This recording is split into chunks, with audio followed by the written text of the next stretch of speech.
Alright, we're going to try this again. So, this is the old way of doing it. And you can see I'm using sticks and I'm using clips, okay? And it works. It's not great, okay? And I'm doing that obviously in a couple spots. And then I came up with another way, and that was using mesh. And this mesh that I'm walking over towards is on its second year. And you can see those tomato plants are 6 feet tall, all right? And this is the mesh I used last year, and I left it up.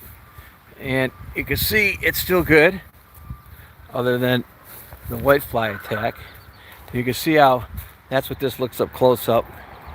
And I put them on posts and intermediate, and then I try to tighten it up with zip ties. So these two lines here got beat up pretty bad by whitefly, and then I neem oiled this side, and this is one of these. You can see there'll be 20 tomatoes right there. Those are all flowers. So now let's go to the way I thought I invented this. And what I've done is I pounded these posts, 8-footers, in the ground, so they're like 2 feet in the ground. And then what I did was I ran a cable and put a intermediate tease, kind of like to stabilize it. And then I hang the tomatoes, okay, plants, and you can see how they work. And you can see how these are all hanging on these strings. They're pretty tight.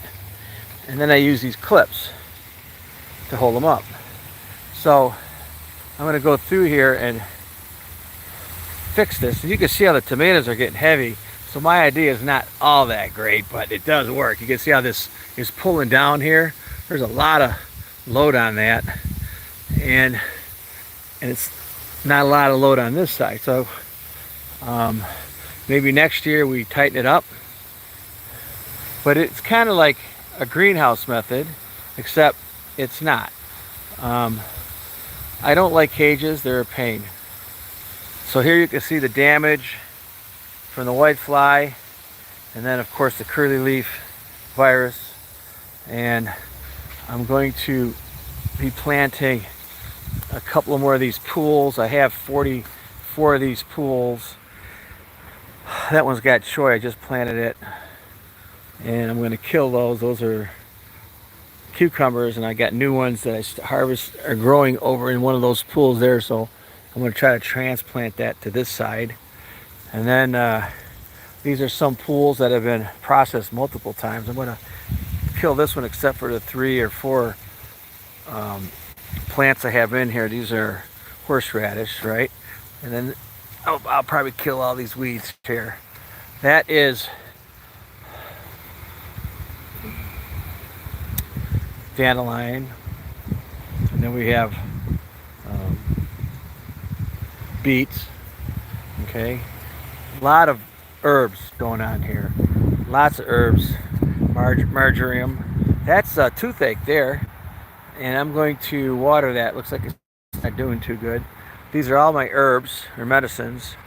And then here I have a mixture of herbs, and then these are flowers that you could eat. Coxcomb.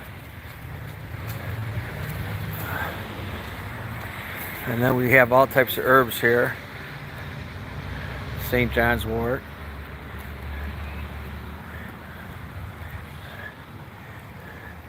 And then we have our onion patches. And then our potato patches. And so this is the garden update. A lot of weeds, but you know what? I figured out that I can't. Last year I killed all the weeds, and the whitefly had nowhere to go, so it killed all my tomato plants. So this year I didn't kill, like I killed weeds down there. See them down there? And I didn't kill all the weeds, and I left a lot of weeds grow because when I do the neem oil, you're not going to kill these things. These are like man-made, really bad white fly everybody in this town has been destroyed by white fly. And so, hey, how you doing? Yeah, yeah. Oh yeah, what's up? Hang on a second. Let me just finish this. And so I leave the weeds so the white fly got somewhere to hide and they don't decimate this garden. Anyways, hey, thanks for coming on, and I hope that question I answered about how I did it with the hanging them. Thanks for coming on. Like, subscribe, share.